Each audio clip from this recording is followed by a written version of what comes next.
मीं दा कहर चार चुपारे लगातार जारी है क्योंकि कुदरत दे आफत दे करके कई थाई हड़ वर्गे हालात बन गए ने। खास करके जिक्र मंडी दा करांगे। मंडी दे करसोग च कई थावां ते बदल फटे है। करसोग च कई लोकां नूं रेस्क्यू भी किया गया। एक शख्स की मौत हो चुकी है। मंडी दे सयाच नाले च आए हड़ च कई मकान वह गए तो सयाच माती नूं बचाया गया जबकि 7 लोग हाले भी मिसिंग ने। मंडी जिले च वड्डी गिनती च घरां नूं नुकसान पहुंचे है ते कई घर टुट गए ने। घरां च पानी भी वड़ गया है। ते मेरे नाल मेरे सहयोगी वीरेंद्र भारद्वाज लाइव जुड़े हुए ने मंडी तो।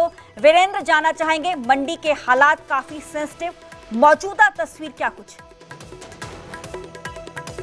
देखिए, मंडी के मौजूदा हालातों की अगर बात करें तो मंडी जिला में पिछले 25 से 30 घंटों से लगातार जो है वो भारी से भारी बारिश जो है वो यहाँ पर देखने को मिल रही है, जिसके कारण पूरे जिला की कनेक्टिविटी भी कट चुकी है और पूरे जिले का जो जनजीवन है वो पूरी तरीके से अस्त व्यस्त हो चुका है। अभी तक जो हमें जानकारी मिली है उसमें करसोग उपमंडल में जो वहां पर बादल फटने जैसी घटनाएं हुई हैं और उसके साथ साथ वहां पर जो है वो फ्लैश फ्लड की घटनाएं हुई हैं। एक व्यक्ति की मौत अभी तक जो है वहां पर दर्ज की जा चुकी है, एक डेड बॉडी जो वहां पर रिकवर की जा चुकी है।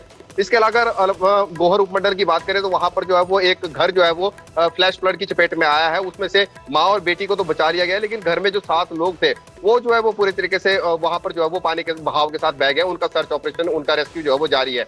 इसी प्रकार से मैं साथ के साथ जो है वो दर्शकों को दृश्य भी दिखाना चाहूंगा।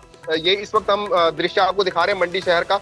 ब्यास नदी के तट का ये नजारा है। ब्यास नदी के तट पर इस वक्त मैं खड़ा हूं कि आप देख सकते हैं कि ये देखिए ब्यास नदी यहाँ तक जो है वो उसका उफान जो है वो पहुंच चुका था जहां पर इस वक्त मैं मौजूद हूं। हालांकि अब ब्यास नदी का बहाव जो है वो काफी परे जा चुका है। हम कह सकते हैं कि धीरे धीरे जैसे बारिश कम हो रही है तो ब्यास नदी का जलस्तर भी कम हो रहा है, लेकिन आप अंदाजा लगाइए कि कितना रौद्र रूप इस ब्यास नदी ने अपना कर रखा हुआ था जब ये पूरी तरीके से पानी से जो है वो लबालब थी। और ये देखिए आप सामने ब्यास नदी और मंडी शहर का आप जो है वो दृश्य देख रहे हैं। सामने मंडी शहर है और उसके साथ साथ ब्यास नदी का ये दृश्य है। इसके साथ मैं जानकारी दे दूं तो मंडी जिला में अभी तक एक मृत्यु जो है वो हुई है, लेकिन जितने भी नेशनल हाईवे की बात करें या फिर संपर्क सड़कों की बात करें वो सारी की सारी कनेक्टिविटी जो है वो कट चुकी है। बिजली जो है वो पूरी तरीके से ठप हो चुकी है। बहुत से इलाके ऐसे जहां पर ब्लैकआउट जो है वो हो चुका है और उसके साथ साथ पानी की सप्लाई जो है वो पूरी तरीके से प्रभावित हुई है। और इसके अलावा जो परिवहन सेवाएं हैं वो प्रभावित हुई है, दूरसंचार सेवाएं हैं वो प्रभावित हुई है। सामान्य जनजीवन अगर हम मंडी जिला की बात करें तो वो बहुत ही बुरी तरीके से जो है वो प्रभावित हुआ है।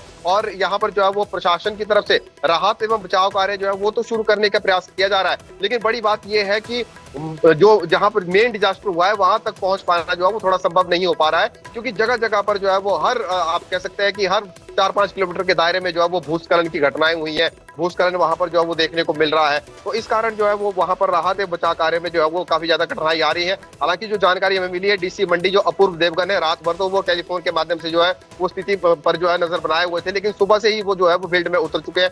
जहां जहां पर उनका जा पाना संभव हो पा रहा है वहां पर वो जो है लोगों के बीच में जाकर जो है वो स्थिति का जायजा ले रहे हैं। जी वीरेंद्र, आने वाले टाइम को लेकर मौसम विभाग ने क्या कुछ अपडेट एडवाइजरी जारी की है लोगों के लिए? देखिए, आज तो अभी मौसम विभाग की तरफ से जो अलर्ट जारी किया गया है वो 2 से 3 घंटे का बड़ी heavy to very heavy rain का जारी किया गया है। उसके बाद जो है वो मौसम विभाग का ये कहना है कि स्थिति में जो है थोड़ा सुधार होगा। तो मंडी जिला के लोग भी इसी आस में बैठे हैं कि स्थिति में सुधार हो। ये जो 25 से 30 घंटे से लगातार बारिश का जो दौर चल रहा है ये दौर जो है वो थमे और उसके बाद जो है वो लोग थोड़ी राहत की सांस लें। जी चलिए, बहुत बहुत शुक्रिया हमें पूरी जानकारी देने लई। तो किसी के नाल मंडी दे जो हालात ने काफी सेंसिटिव बड़े हुए ने क्योंकि उत्थे ब्लैकआउट हो चुका है। कई थावां ते पानी की सप्लाई भी बंद हो चुकी है। घरां नूं काफी नुकसान पहुंचा क्योंकि कई थावां ते बदल फटन दी तस्वीरां सामने आईयां।